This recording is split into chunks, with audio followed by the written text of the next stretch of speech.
Production funding for Behind the Headlines is made possible in part by the WKNO Production Fund, the WKNO Endowment Fund, and by viewers like you.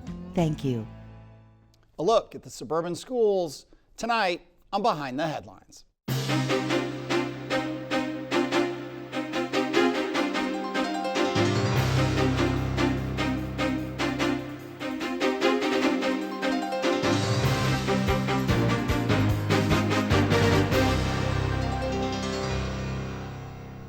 I'm Eric Barnes with the Daily Memphian. Thanks for joining us.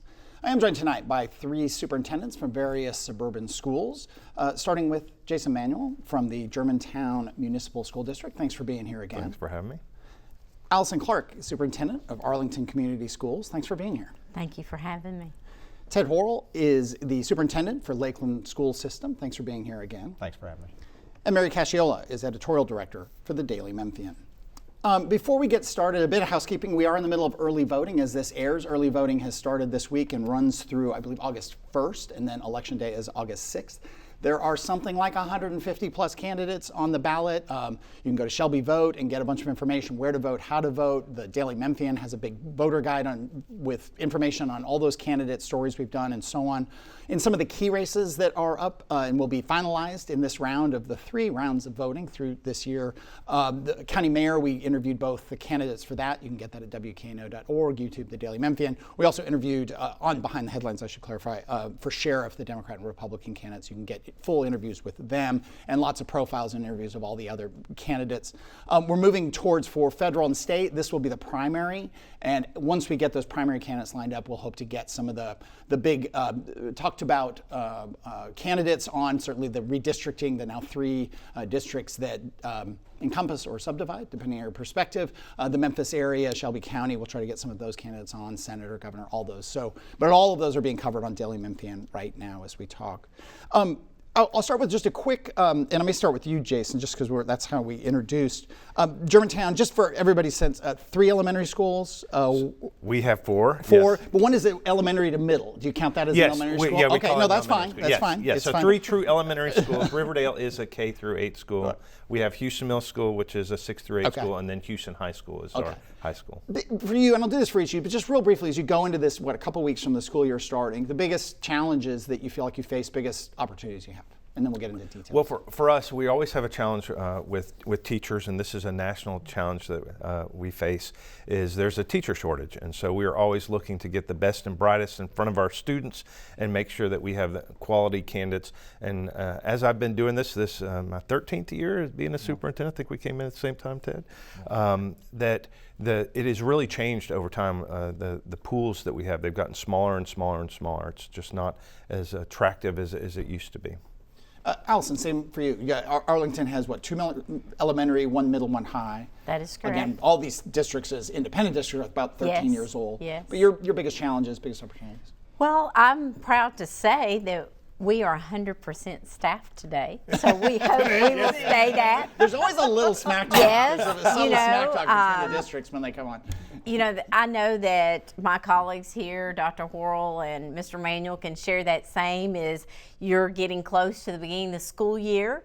As Mr. Manuel shared, it can be a challenge in staffing, especially when you have those programs that set you apart and they're highly sought after programs and you have that specialty instructor you need for that. But today we're 100%, so I keep my fingers crossed that we will stay that way until the first day of school, August the 6th. And Ted?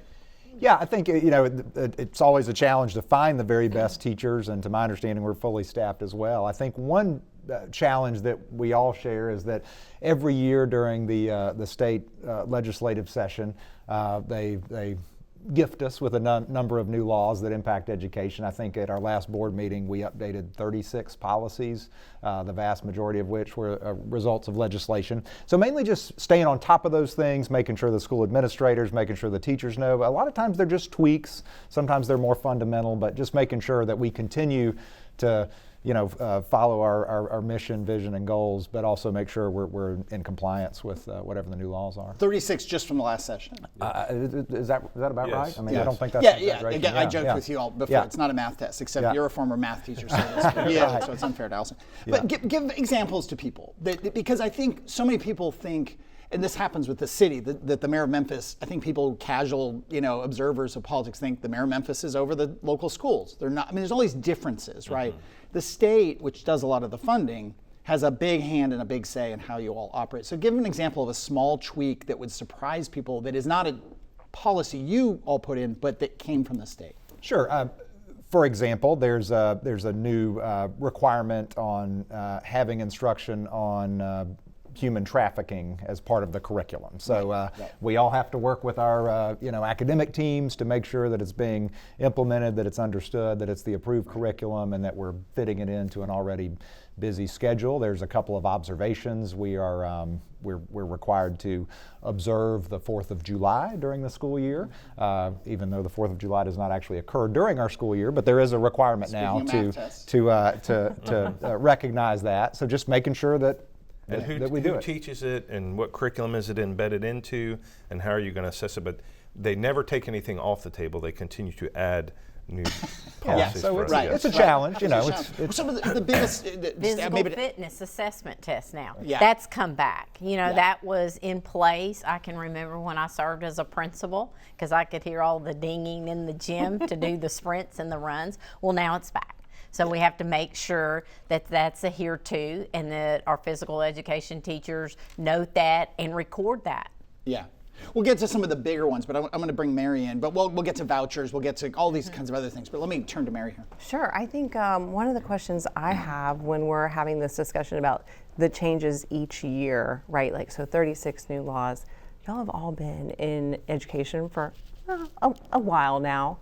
One of the conversations I'm continually having with other parents and just sort of people my age is like, what have the biggest changes in education been over the last, like, say, 20 years? I know that's a huge question. I'll jump in on this one. I think this goes back to my teacher problem. We were getting candidates and people who want to go into education because it was about relationships, and it was about working with children and making a difference in their community. Right.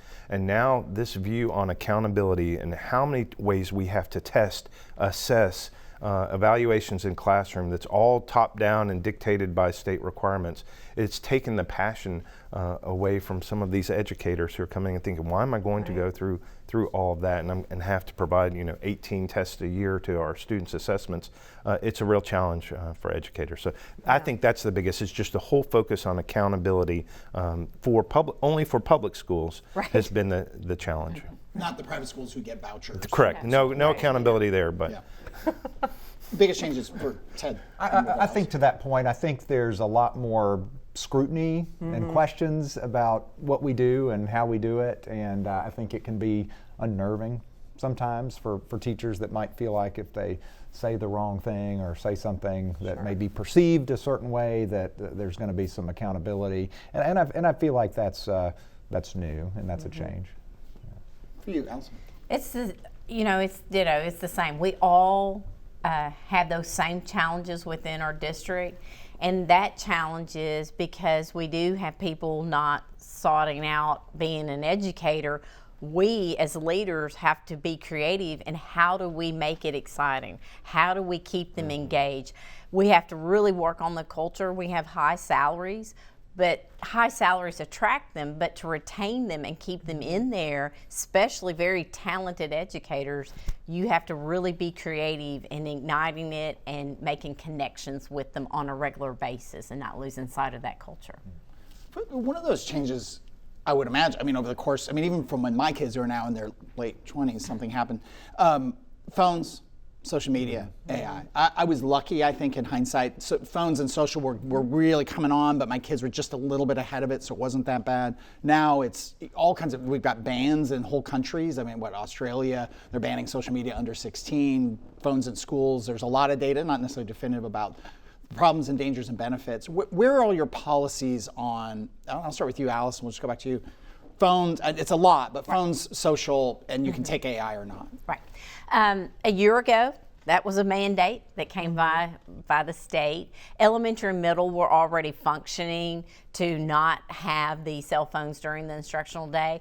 The high school, it got more relaxed, so we had to pull that back a little bit. But I will say that the way we did it in our communication to our families and students listening sessions, it was understood that this is a state guideline, so instructional time we do not. When it comes to the devices, I know there's a lot of discussion on devices. If they were on the devices from the minute they came into school all the way to the end of the day, I agree, that's a concern. But what I have viewed personally within my visits on a regular basis at school, it's a balance. They use them to research, but then they come off of them to do the writing and dig deeper into the presentation format. Y'all's roles? Yeah, it's interesting because we opened Lakeland Middle Preparatory School in 2017, and one of the number one questions was, and I know everybody was making this transition around the same time, you are going to be one-to-one, right? Everybody's going to have their own device, right? We're going to have a digital curriculum, right? We're going to, like, that was critical. It would have been a failed opening if we had not secured that. Obviously, the pendulum has swung the other way, and now the scrutiny seems to be, why are they spending so much time on screens? Why are they spending so much time on devices? We need to get back. I do think it's a healthy conversation and the right one, and I do think the students' attention to those screens warrants that conversation. So it is balanced. Yeah, you cannot have it during the instructional time. We do have built-in periods because the state law said they have to be accessible to students. They can't be on them, but in case of a crisis, they have to be available. So we make sure that they have to be off and stored, and that varies between the middle school and the high school about when they can access those. Go back to Mary. It definitely seems like a high bar for schools to have to navigate, right? Because I will say my children are 10 and 12. The 12-year-old definitely has a phone. She has a lot of after-school activities. I have to be able to talk with her. Mm-hmm. Obviously, I don't want her texting her friends during class. And if there is something terrible, I do want her to have her phone. So I'm like, this state law, I want them to have their phones. And so having the schools have to be like, okay, bring your phone, but we have to put it somewhere where you can get to it, but you can't get to it too easily. Yes. It's a balance. And I think a lot of us were doing that already, roughly. Mm-hmm. Like we actually, when the new law came out saying that was going to be, the mandate, we were already in compliance. There. We didn't have to change our policy at all. They can have them, but they shouldn't be in use. Right. I mentioned vouchers, which has been a big change over some years now as that voucher program has expanded. I don't think you all are as impacted by charter schools. That's had a lot of impact, obviously, within the Memphis Shelby County school system. But vouchers, I'll go to you, Jason. Vouchers have done what?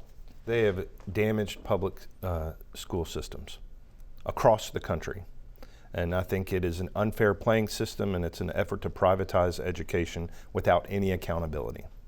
I have no problem if you're adding 40, 50 laws every single year on the public schools that we have to monitor and adjust. But the second that you take public dollars and give them to private citizens or private school systems without any accountability, I want to say, why do we have this high level of accountability that's really hurting public education and not allowing it to transfer over? In Tennessee, I mean, I'm unclear. How much is it money that was, if a person who went to a Germantown school and got a voucher and left, do you lose those dollars, or did they fund the transfer of that person with dollars over and above what you were getting essentially on behalf of that? So you have two challenges. The first is, if we were 100% funding public education to the amount that it needed to be, then I would say this is a discussion that we could have. But they weren't funding us to begin with. So we've talked about, and Dr. Horrell and I have been advocating for preschool. We're required to have special ed preschool funding in all of our schools. Not paid for, we're required to have it, but not paid for by the state, by federal government. It costs us about $800,000 a year to do that,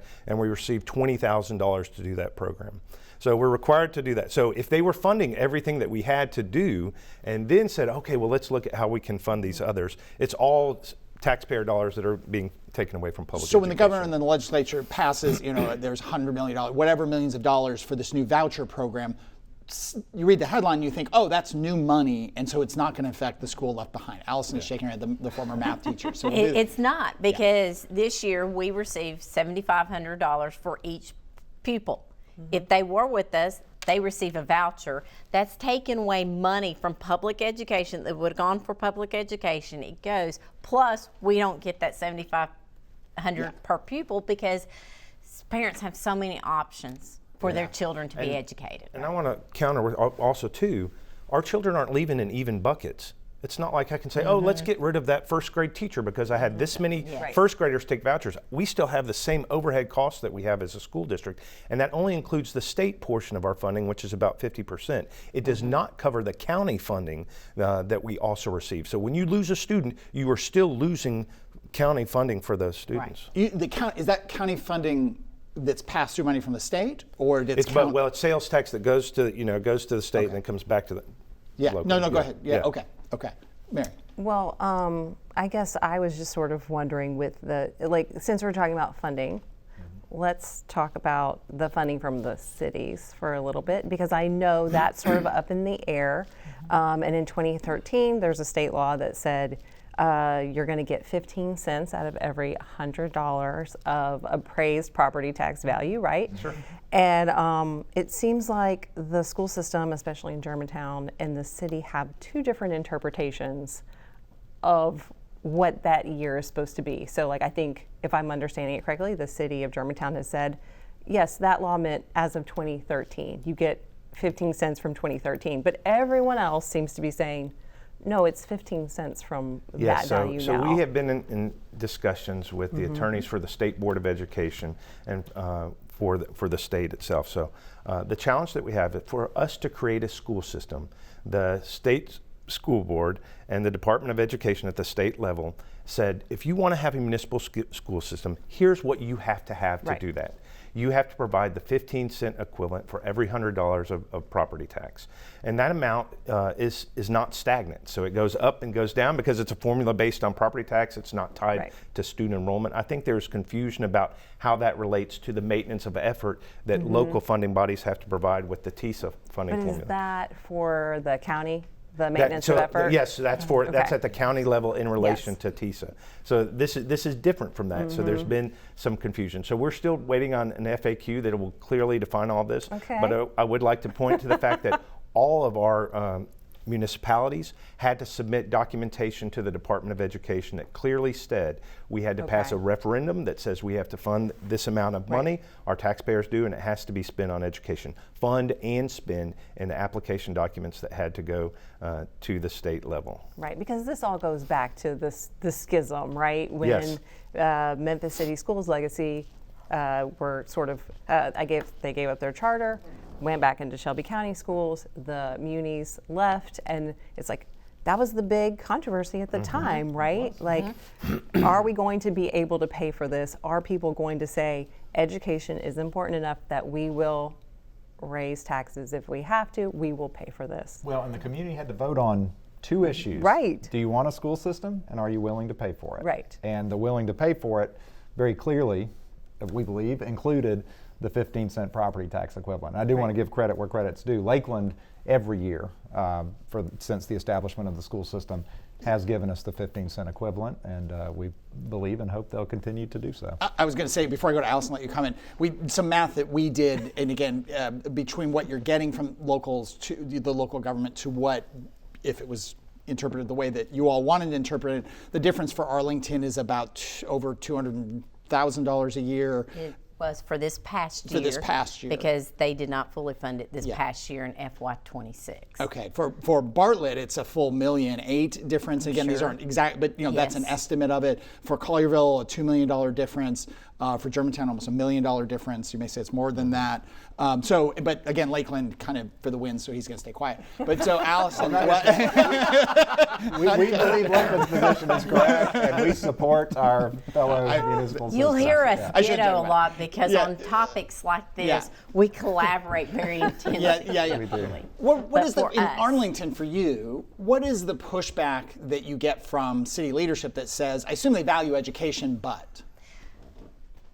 We haven't received a clear response on that. What I have received, because every year they have funded it since the inception of the school district. It went up increasingly every single year because of the property tax, but in FY26, they funded the same as FY25. And when we inquire, it's because other municipalities are doing this. Yeah. 6 minutes. Another question from you here. I put you on the spot. Yeah, no, that's fine. So we have talked a lot about accountability. Obviously, the largest accountability sort of elephant in the local schools is the takeover of Memphis Shelby County schools. When that law was written, it has 6 sort of things that the school system has failed on, or that make it a candidate for takeover. Obviously, that law was written very specifically, but does that make you concerned at all about a potential state takeover of your own districts, even though you're meeting all the metrics? I think we have to be careful once again when we're talking about accountability and what metrics we're going to use. So, especially when we're talking about testing. We had a huge argument with the department about the 3rd grade retention law when that was coming down, because we were not talking about reading levels. Right. We were talking about performance on the state test. And I always tell people I'd love for them to take the 3rd grade test, because it's now like the SAT. If you tell a 3rd grader that there are 5 answers and 3 of them, or and 3 can be correct, and they don't know which one, they don't want to know whether 1 answer is right or 3 are correct. We're not talking about reading on grade level, we're talking about a different test. So whenever we're talking about accountability, yes, it's always a concern, because any metric could be used. I could come up with any system to show that a school system is failing. So I think you have to be very careful when you go down that path. It's not something we worry about actively in terms of a state takeover, to answer your question. We're watching with great interest, what happens in that situation, as it does impact our greater community, but it's not something we're concerned about. One thing people point to is the letter grades, and I think that played into the takeover decision. Memphis Shelby County Schools had 65 schools in 24-25 that were D and F schools, but it also had 66 schools that were A and B schools. All of your schools, I believe, are A and B schools. And just a side note, Metro Nashville, the percentages are the same. It's almost the exact same percentage of high-performing schools and what I think most people call failing schools, Ds and Fs. Do those grades help you? No.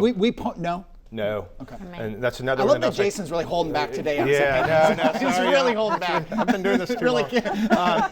So what I'll tell you is that's a comparative metric.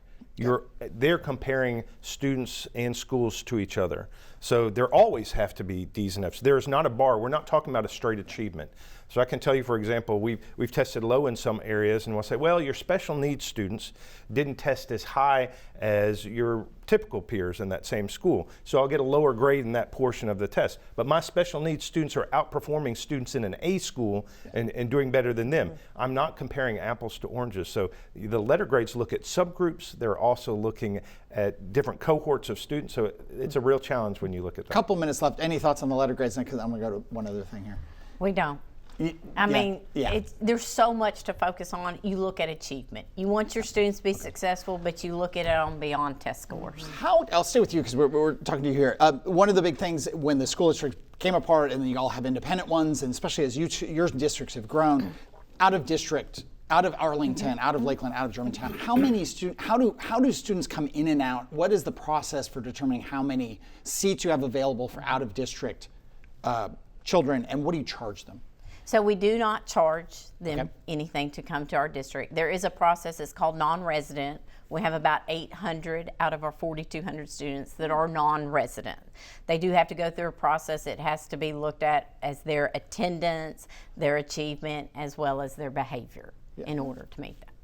We're unique. We don't allow for non-resident enrollment, so we serve the students within is the that Lakeland a function community. of you guys growing? You added the high school. Was it partly that? Yes, your growth we've plan? designed and built. We started with just an elementary school, so we designed and built basically for our enrollment projections for the city of Lakeland. So. You have a more complicated situation. Well, we do. We take students. We're similar to Arlington. We take students from outside. I don't know the exact number. It fluctuates year to year, but we look some at hundreds. Probably. It's hundreds. But we look at each classroom, each school, each grade band to determine available space, and then that's what we open up for non-resident students to attend. We do charge tuition. That's defined by law what municipals can charge for tuition. It's the amount of money that comes from that 15-cent equivalent of property tax. You take that value, divide it by your number of students, and that's how much you can charge. For us, it's about over $500. And do you do that based on your population grow? I mean, are you just kind of looking at all the metrics? How many people are moving in or out of your cities, the birth rate, all those kinds of things, capacity in certain grades? One thing we did in Arlington starting last year, and I believe Germantown is doing the same, it's Power School Predictive Analytics. And that studies our current enrollment and looking at those historical trends and comparing them, as well as the residential growth, and they do research on that through the town of Arlington to determine our projections. So we are meeting they give us a moderate and conservative number, and historically and currently we meet that moderate number and exceed it a little. Okay. I think we're out of time. I could ask you a really complicated question and give you 15 seconds to answer, but that probably is not fair. Thank you all for being here. Thank you for being again. Allison, thank you for being here. Thank you, Mary. Again, as we tape this and as you watch this, early voting is underway. It goes through August 1st, and then Election Day is August 6th. Lots of races. I think all your school boards are up right now, and they're not going to endorse anyone. That'd be fun. But Memphis Shelby County Schools, some seats there, County Commission, all kinds of primaries for federal and state. So if you can, go to shelbyvote.com for how and where to vote. Go to the Daily Memphian, look up our voter guide for all kinds of information on the various candidates. If you missed any of the show today, you can go to WKNO.org, YouTube, the Daily Memphian to get the full video, or you can download it as a podcast wherever you get your podcasts. Thanks very much. We'll see you next week with, I believe, Lee Harris, outgoing county mayor. Thanks.